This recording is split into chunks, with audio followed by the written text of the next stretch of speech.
Oh, no, my son, oh, they are there. No, they are there. Don't worry about it. They are there.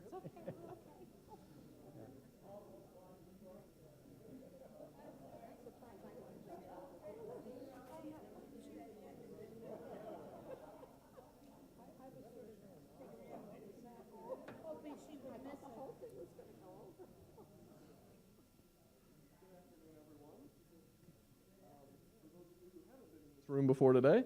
I'm Bob Clark, and I am the Deputy Director at the Franklin D. Roosevelt Presidential Library and Museum, and it is my pleasure to welcome you to this session of the 11th Annual Roosevelt Reading Festival. As an archivist myself, this is one of my favorite events of the year because it is an opportunity for all of the wonderful authors that work in our research room throughout the year to show off the fruits of their labor. So we're happy to have you and all of them participating today. Just a couple of housekeeping matters. Will everyone please take out their electronic devices and turn them off so that our presentation isn't interrupted today? Thank you. And for those of you who haven't had a chance yet to see the new permanent exhibits that opened here last year, this time of year, please come and find one of the library staff, and we will give you one of these Franklin D. Roosevelt initial buttons that you can wear, and we'll get you into our exhibit galleries for free. And finally, thank you to our colleagues at C-SPAN who are filming here again this year. They always are great supporters of our programs here, and we're happy to have them back. Let me tell you a little bit about how the program will go this afternoon. Our speaker will speak for, 35 minutes or so, and then we'll have an opportunity for a few minutes of questions, after which I will then whisk him away to the New Deal store where he will be happy to sign all of the books that you are going to want to buy after you hear him. So David Kaiser taught history from 1976 to 2013 at Carnegie Mellon, Harvard, at the Naval War College, and Williams College just up the Taconic from here in Massachusetts. No End Save Victory, How FDR Led the Nation into War is his 7th book. Others include Politics and War, European Conflict from Philip II to Hitler, American Tragedy, Kennedy, Johnson, and the Origins of the Vietnam War, and The Road to Dallas, The Assassination of John F. Kennedy. His op-eds and reviews have appeared in the New York Times, Washington Post, Boston Globe, Los Angeles Times, and elsewhere. He regularly puts contemporary events into historical perspective at historyunfolding.com. He now lives in Watertown, Massachusetts. Ladies and gentlemen, David Kaiser.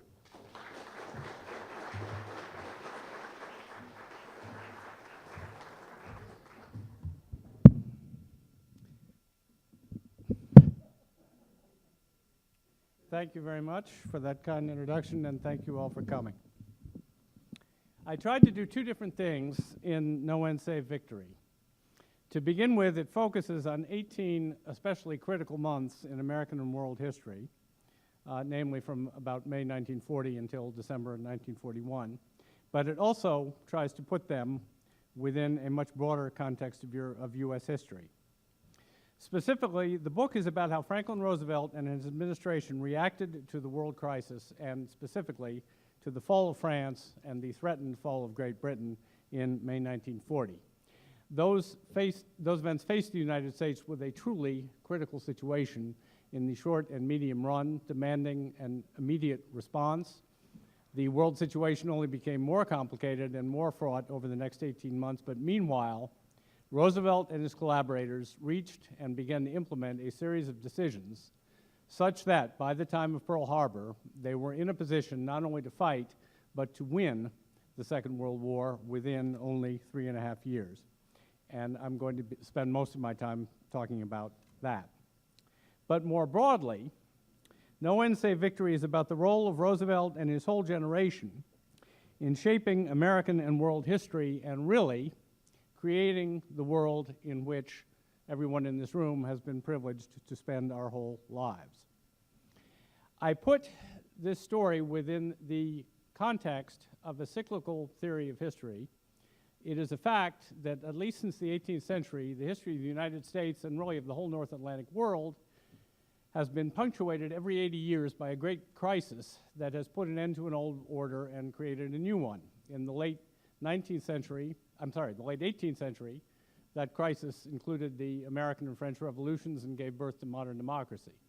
In the 19th century, the American Civil War ensured the continuation of democracy, as Lincoln put it, in the United States, and a series of related events in Europe happening about the same time instituted democratic regimes there.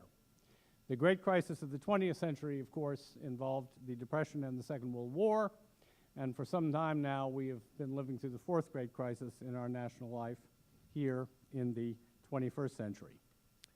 Now, this rhythm was identified in the 1990s by two brilliant amateur historians, the late William Strauss and Neil Howe. But one of the striking things I found researching this book was that they were not the first to see history in this light. Franklin Roosevelt, in fact, saw history this way, and in several of his most important speeches, he very specifically compared the period he was leading the country through to both the Revolutionary War and the Civil War, and painted the three of them as part of the same process. We also know that he realized, at least since 1936, that both American and world history were at a turning point, and that the events that were taking place in the U.S. and the world were going to shape the future of civilization for some time to come. He was determined to shape it so that democracy would both survive and thrive, and that a new world order would be created. And with the help of his contemporaries and also with younger generations, that is exactly what he did. And I'll be spending some time today on both those aspects of the book. So let's begin with Roosevelt's response to the world crisis, really beginning around 1937 at the time of the Sino-Japanese War, but particularly after things became really serious in May 1940. Now, as I say, and one of the extraordinary things that I discovered writing the book was the extent to which Franklin Roosevelt was so often not just days or months, but years ahead of his contemporaries in realizing where history was going. In 1936, in accepting his nomination for re-election at the Democratic Convention, he announced, as many of you know, that his generation had a rendezvous with destiny. But what did he mean by that? Well, he meant something very specific, and I'm going to quote from the speech. In this world of ours in other lands, there are some people who, in times past, have lived and fought for freedom and seem to have grown too weary to carry on the fight. They have yielded their democracy. I believe in my heart that only our success can stir their ancient hope. They begin to know that here in America, we are waging a great and successful war. We are fighting to save a great and precious form of government for ourselves and for the world. Thus, even then, well before the issue of armed conflict was firmly on the table, he knew that by trying to make democracy work, we were, in a sense, fighting a battle on behalf of the whole world. Now, a year later, in September 1937, after the Sino-Japanese War broke out, he gave the quarantine speech, which I will return to, in which he warned that the conflicts in Europe and Asia were inevitably, sooner or later, going to spread to the Western Hemisphere, and that, I think, is what he believed. Indeed, I discovered that he tried, in late 1937, to arrange joint naval action with the British to try to force the Japanese out of China, but that failed when Neville Chamberlain would not go along with it. The next big turning point was the Munich Agreement in September 1938, when Hitler, thanks to his presumed military superiority, particularly in the air, was able to bluff the British and the French into handing most of Czechoslovakia over to him. This was a great shock in the United States, and it was at that point that Roosevelt, first of all, talked about increasing aircraft production, but secondly, set in motion new military planning by the Joint Board, the senior military authority. And that planning, which was completed in early 1939, was for a war potentially against Germany, Italy, and Japan without any help from any other power.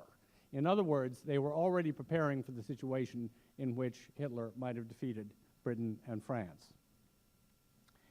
Now, this nightmare suddenly seemed to be coming true in April and May of 1940.